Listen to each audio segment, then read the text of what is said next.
Carl Jung's most disturbing discovery wasn't about the collective unconscious, nor the archetypes that haunt our dreams. It was the realization that the state of being awake in the modern world is chemically and psychologically toxic. He understood that true awareness, the ability to see the world not as you wish it were but as it actually is, transforms you from a comfortable participant into an anxious, isolated observer. This isn't a superpower right away. It's an unbearable burden that must be deliberately integrated, or it will fracture you. You've felt it, haven't you? That pervasive sense of being out of sync. You walk into a room, a crowded bar, a workplace meeting, and it feels as if everyone else is following an unwritten, absurd script that you alone forgot to memorize. They're laughing at jokes that feel hollow, pursuing ambitions that feel arbitrary, and repeating platitudes that sound like static. You don't judge them, you just feel the chilling distance. This isolation isn't a social problem, it is a neurological discrepancy. Jung identified this as a critical stage in the journey toward individuation, the moment your personal myth separates irrevocably from the collective myth. Modern neuroscience gives us the clinical language for this terrifying sense of separation. When you are truly awake, your brain is, quite literally, being rewired to receive more signal and less noise. The collective unconscious for Jung was the shared psychic sediment of humanity.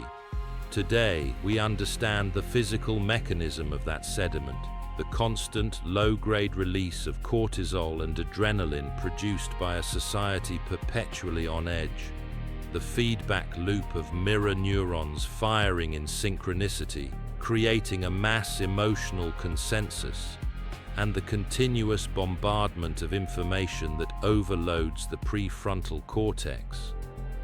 When you begin to awaken, you stop automatically mirroring this stress. You develop what I call the cortical firewall. This is the non-conscious process where your brain, in an act of psychological self-preservation, dampens the incoming, unnecessary emotional data from the collective. This immediately makes you feel more centered, but it also makes you appear and feel cold. You are no longer susceptible to the mass hysteria, the shallow enthusiasms, or the unexamined rage that sweeps through the crowd. But the crowd sees this immunity not as strength, but as betrayal. You become subject to what Jung termed the inflation, not of the ego, but of the internal landscape. Because your external world now appears so absurdly theatrical, all of your energy rushes inward.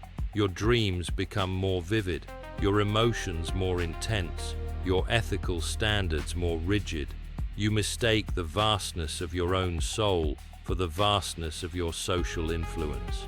This is the great trap of the newly awake, believing that your inner truth is the external solution. And when the world ignores your solution, the isolation becomes a wound. Jung treated a patient, let's call her Maria, who perfectly exemplified this trauma. Maria was a talented artist, highly empathetic and deeply sensitive. After a personal tragedy forced her into a profound period of self-reflection, she returned to her life convinced she saw the invisible strings that controlled the people around her, their desperate attempts to please, their compulsive need for approval, their fear of being truly known. She stopped being able to participate in small talk. Every conversation felt like a performance of the persona, the social mask. Her friends saw her as moody, arrogant, and increasingly aloof. Maria, in turn, saw them as shallow, robotic, and asleep. She was consumed by the pain of this insight, constantly projecting her own newly awakened ethical demands onto others. She saw cruelty everywhere, not because the world had changed, but because her internal capacity to tolerate the necessary painful compromises of social life had vanished. She was suffering from the shadow mirror effect. This occurs when the individual has successfully integrated their own shadow, the dark, denied aspects of the self, but has not yet learned to tolerate the unintegrated shadows of others. The moment of awakening is often a moral one. You clean your own house, and then you look outside and are horrified by the neighborhood. Jung's diagnosis was stark. Maria was mistaking self-awareness for global enlightenment. She was not meant to save everyone, she was meant to save herself. But the energy of the awakened consciousness is a hurricane, and it needs direction. Until she learned to channel that energy into creative work or genuine self-care, it would only erode her connections to humanity. The awakened state is not a stable plateau, it is a continuous churning process. To manage it, you must classify the specific symptoms that now govern your life. There are 4 hidden signs that you have crossed the threshold, signs that others perceive as pathology, but which Jung recognized as the necessary evolutionary growing pains of the modern soul. The first is the development of selective empathic immunity. 1. Selective empathic immunity. This is the psychological mechanism that shuts down your response to emotional theater. Before, you felt compelled to engage with every drama, the office gossip, the friend's repetitive existential crisis, the manufactured outrage online. Your mirror neurons fired indiscriminately, binding you to the emotional state of every person you encountered. This kept you integrated, but it exhausted your psychic capital. Now you have developed a resistance. When a person approaches you with a predictable victim narrative, your brain registers the pattern, not the content. The associated circuitry responsible for the release of oxytocin and dopamine, the reward chemicals for social bonding, simply does not activate. It's not that you stopped caring, it's that your system has learned to distinguish between authentic suffering and manipulative performance. The dark side of this immunity is the perception of coldness. Others interpret your stillness as cruelty, your silence as judgment. You become a psychological blank canvas onto which they aggressively project their own repressed needs for validation. But you must hold the boundary, because this immunity is not a lack of empathy. It is the refinement of empathy. Reserving your finite energy for the few, genuine connections that sustain your true self. 2. The dissolution of the herd fetish. For the vast majority of people, the most comforting experience is conformity. Being right is secondary to being aligned. They fetishize the herd because the group provides a temporary, intoxicating relief from the crushing burden of individual meaning. You, however, have lost the taste for it. The moment you see a consensus forming, especially a morally charged one, your inner defense mechanism, which I call the individuation alarm, sounds. You find yourself instinctively questioning the prevailing narrative, not out of malice, but because the psychological pressure of agreement feels like a physical violation of your integrity. This loss of the herd fetish results in an unresolvable anxiety in social situations. You cannot participate in the ritualistic affirmation of the group without feeling a profound sense of self-betrayal. In the language of the shadow, the group's light becomes your darkness. They are comfortable in the well-lit cave, while you must step outside into the blinding, chaotic truth of the sun. This resistance to collective dogma is not merely skepticism, it is a primal psychological need to stand alone, the first act of the hero's journey that must, by definition, separate them from the village. 3. The hypertolerant paradox. The awakened mind is often hypertolerant of psychological complexity in theory, yet hyper-intolerant of emotional simplicity in practice. You can read Jung, understand the intricacies of the shadow, and logically forgive almost any human failing because you see its archetypal root. You understand that the person who rages is often compensating for a massive inner weakness. You grasp that the person who gossips is battling their own inadequacy, but knowing this does not mean you can endure it. The paradox is this: your increased understanding demands a higher quality of engagement. You cannot tolerate the trivial pursuit of shallow desires because your psyche has been introduced to the overwhelming majesty and terror of the self. Every wasted conversation, every moment spent on unexamined habits, now registers as a monumental loss of time. This creates what I call the existential impatience, a chronic, low-grade irritability with the unconscious world. Jung explained that most suffering comes from the refusal to bear legitimate suffering. The awakened mind seeks meaning over happiness. Therefore, the triviality of the asleep masses becomes unbearable. You are not annoyed by them. You are annoyed by the sheer waste of human potential they represent. 4. Reciprocal projection, the anima-animus split. This is the most dangerous sign. When you awaken, you confront the reality of your inner contrasexual soul, the anima for men, or the animus for women.